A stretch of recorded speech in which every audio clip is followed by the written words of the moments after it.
Good afternoon. We're here now with Daniel Franks, Program Manager of ACP-EU Development Minerals Program.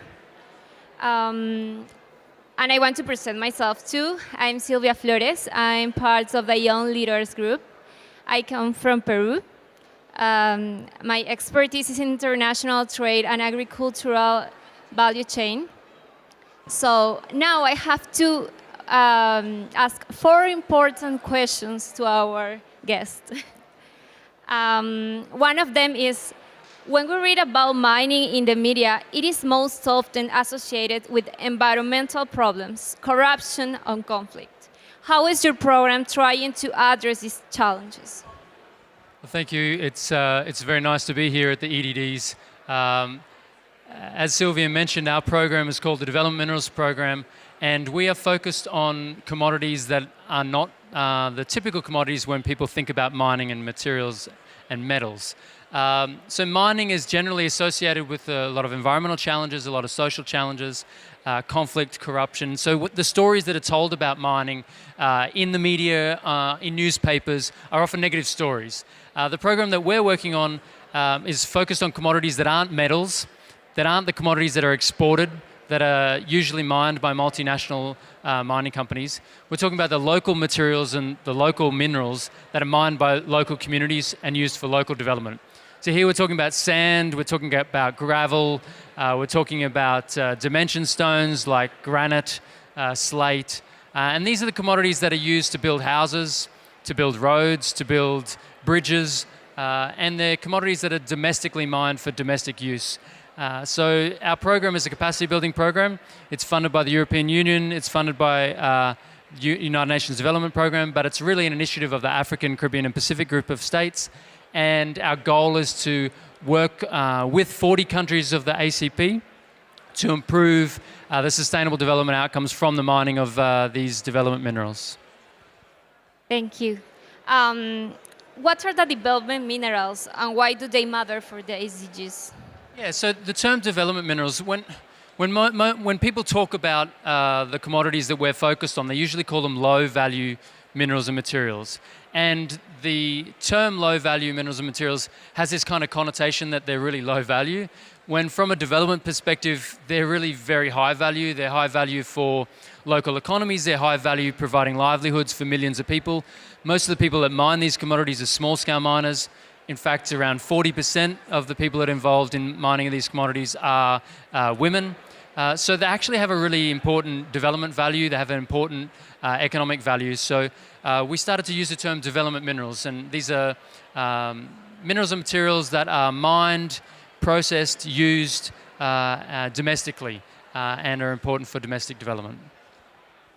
So tomorrow you announce a partnership with the African Guarantee Fund to provide accessible finance to the SMEs. What is the partnership about? Yeah, so one of the big challenges of working with small-scale miners of these commodities is that they don't have access to finance. Many of these commodities aren't regulated under the Mining Act, they're regulated under Quarry Acts, and oftentimes, in fact, there isn't a legislative or regulatory framework that allows these small-scale miners to operate legally and to operate successfully, efficiently, effectively. So most of the small-scale miners have challenge accessing affordable finance and therefore can't grow their business, can't sell their commodities down the value chain, can't be efficient and productive. So we're working with the Africa Guarantee Fund, which is an initiative of a number of development agencies from Europe and the African Development Bank to provide finance to small and medium enterprises. So the ACP-EU Development Minerals Program tomorrow will announce 12 million US dollars funding for small-scale mining and processing companies of development minerals. And it's a really exciting partnership, and we hope it'll improve access to finance for the many millions of small-scale miners that operate in this space. Then I have one last question. But before, I just want to know, because we were talking backstage. And in Peru, we also have illegal mining things. I know that they're not the focus of your main topic, But the fourth question is like people are key to reaching the SDGs. So how can regular people, especially young people, make an active contribution to the Agenda 2030? I'm asking you because, for example, I don't work in the mining sector in my country, but I would be like really interested in know like how I could be involved to help also. Right, okay, that's a good kind. question. Look, what I'd say is that the commodities that we're dealing with, people don't think about them. Yeah, it's a neglected sector, a very neglected sector. And I'll give you an example. So every morning we wake up and we brush our teeth. We should brush our teeth, right? But hardly anyone would know that toothpaste is made from limestone. And that limestone is ground up and it's processed, and these minerals are really part of our everyday lives, and we don't really realize it. So I guess in our area, it'd be, what we could do as a society is to get more in touch with the minerals, the materials, the commodities that are making up our lives, and think about the supply chain and how those commodities are being produced and the circumstances they're being produced by. And I think in the agricultural sector, we've sort of seen a bit more of that lately. We've seen people get in touch with slow food production, go see how agricultural products are produced, but we don't do it with minerals and materials. We hardly know how everything is made that makes up our lives. So I think engaging in the material of our life and understanding that developed minerals matter for the SDGs is a good way for us to get more involved. And for example, to the young people, are you making like a special program in the ACP, where in the countries where you're working with, like to involve them? Because normally, I mean, you care about the sector, about the socioeconomic sector of your country and how is it going, but you don't know normally because they are not on the news neither.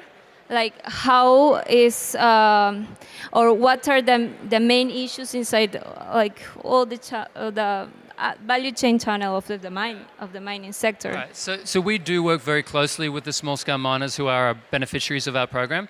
And the interesting thing about that group of people is that the majority of them are youth and women. And that is just naturally the case for the mining of these commodities, that so many young people and so many women are involved.